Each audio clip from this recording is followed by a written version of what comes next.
I'm here tonight to tell you about a father who loved his son and a son who loved his dad. The way this story is going to unfold for you is a little bit different because I want to bring it to now. You see, a dad would go home and he would go by the school, and every now and then he would pick up his son and say, "Son, why don't you go to work with me?" The boy loved that. And when his dad would just come and pick him up, he was the happiest boy ever. He knew that he would get to spend the afternoon with his father at work, and he would get his coat and they would walk, and he would bring hot chocolate for his son, for it's really cold, and they would go through. But this boy was different. This boy would see things. This boy wasn't normal. And when they were walking one afternoon going to where dad worked, this boy would notice things that other people wouldn't notice. He see things other people wouldn't see. He sees a man in a bathrobe in the middle of the street who's yelling at a second-story window. He sees a woman who's very angry at him and doesn't really want to hear what he says. This boy, as the rest of the world hustles by, he slows down. He sees the hurt and the pain. He sees the anguish and the sorrow. He sees the window close and a desperate man trying to get his back. What he did doesn't matter. That he hurting is all that matters. And this boy would see these things. His father rushes and gets him by the hand and says, "Let's go, we'll be late." He would stop and look one more time. Can I stop his pain? Can I stop her hurt? But the boy loved his father. They would go and they would catch the trolley. I think that's what you call it here. We call it a tram. Yeah, I don't know the words, but he would get on there with his dad, and the boy would just notice people. He would look, and that day, one particular, he noticed something as he got on the train. To explain something, as you can hear, there's a train coming, and I got to get through this before the train gets here. He saw a man, he saw a woman. He saw that the man seemed very happy and the woman seemed very sad, and he couldn't understand why they could be together and one be happy and the other be sad. He couldn't understand that, but the little boy knew that there was something wrong. He had this feeling, this instinct that was amazing, how he cared for other people, but he loved none other than his father. He knew his daddy loved him, and as he watched the world and their hurt and their pain, he knew that he would always have a father. But even notice this, I need you to understand as you hear this story and get involved in the life of this man and his son, I need you to notice that there's no mom. As they walked through the woods, the boy would say to his father, "Dad, what will I do when I grow up?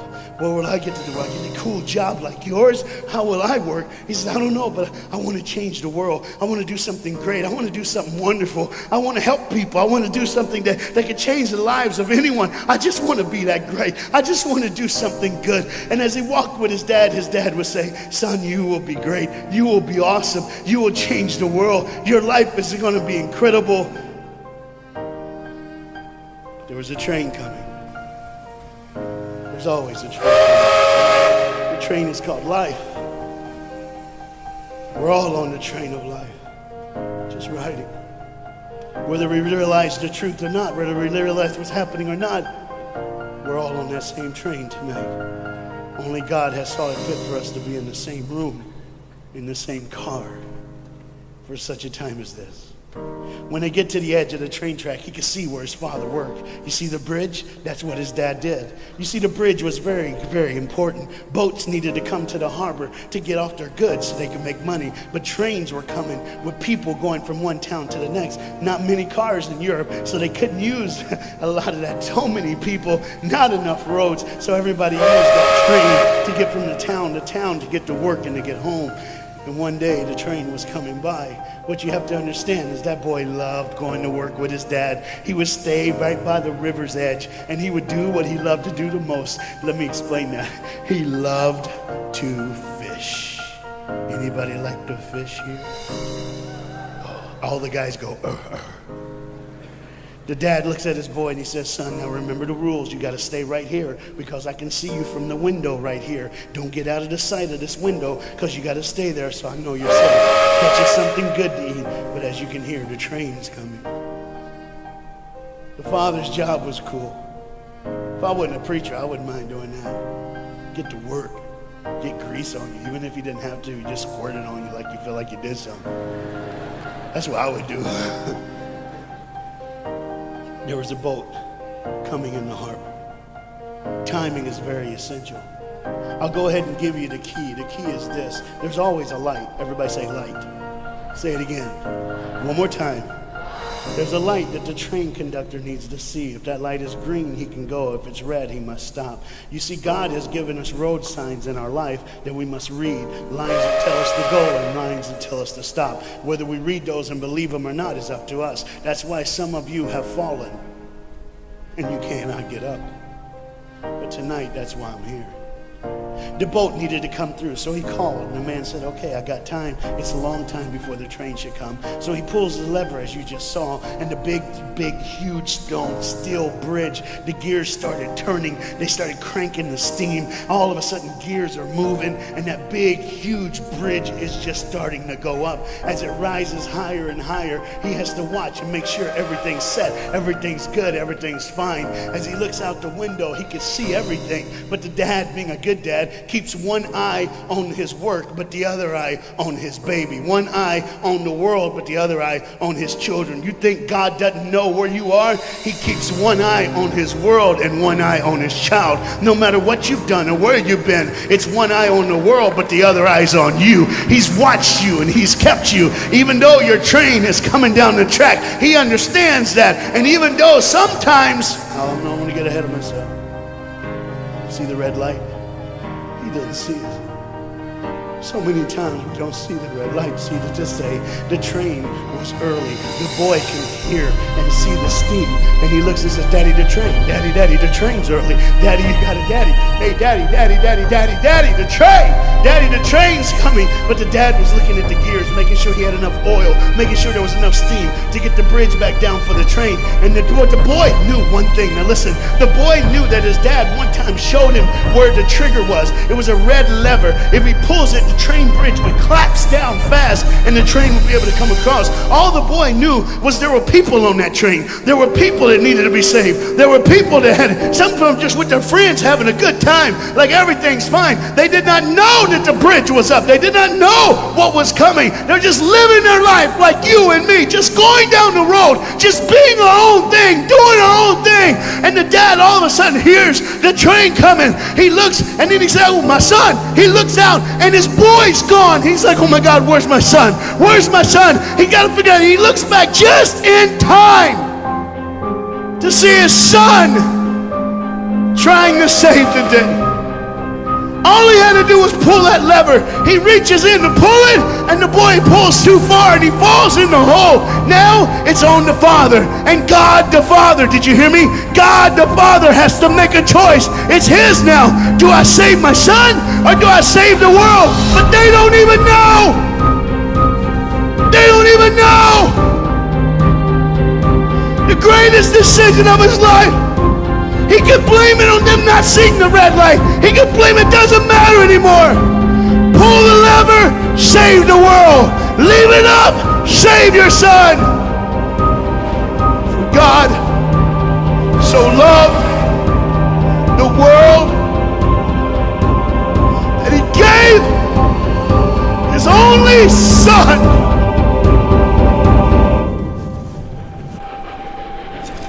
Whosoever believes in him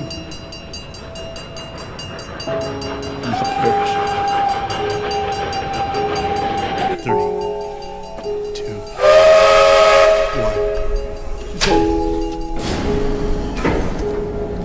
1. And they didn't even know.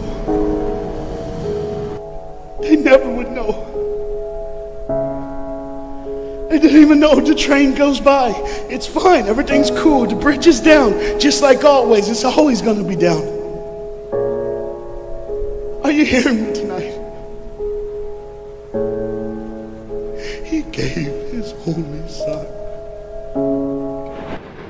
For God so loved the world that he gave. And you know what's amazing? I wonder what God did right when his son died on that cross. When he breathed his last breath, when he took that breath and he breathed and it was over, Here's what the Father would have looked like.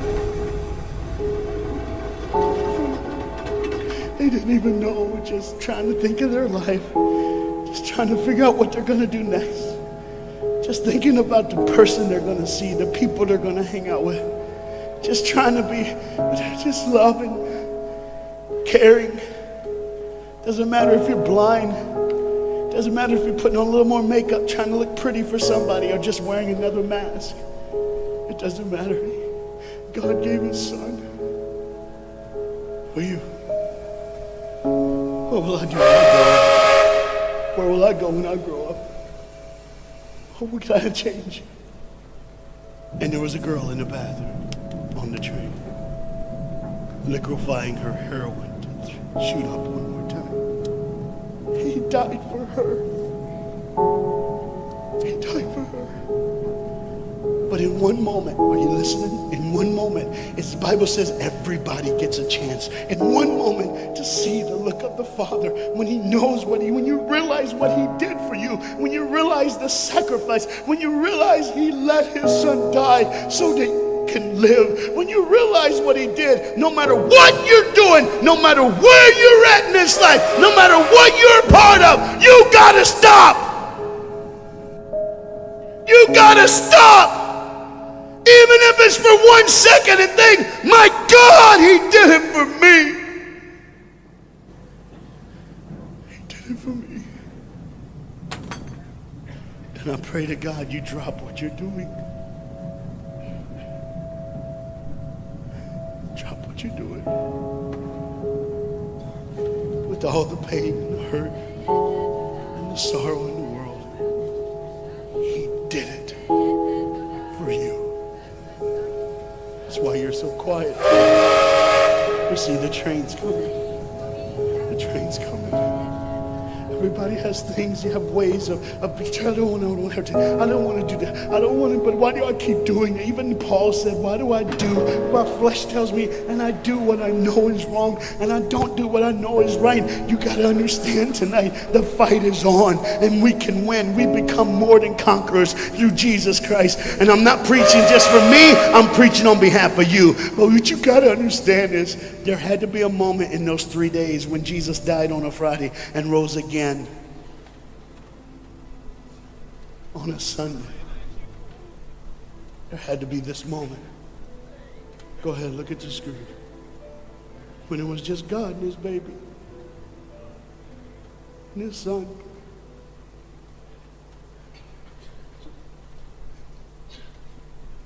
Every sin that's ever been committed in this earth is rolling through your mind right now. I'm here to tell you that as the sun sets in the afternoon, the sun will rise again. And when the sun rises again, you cannot change your past, but you can change your future.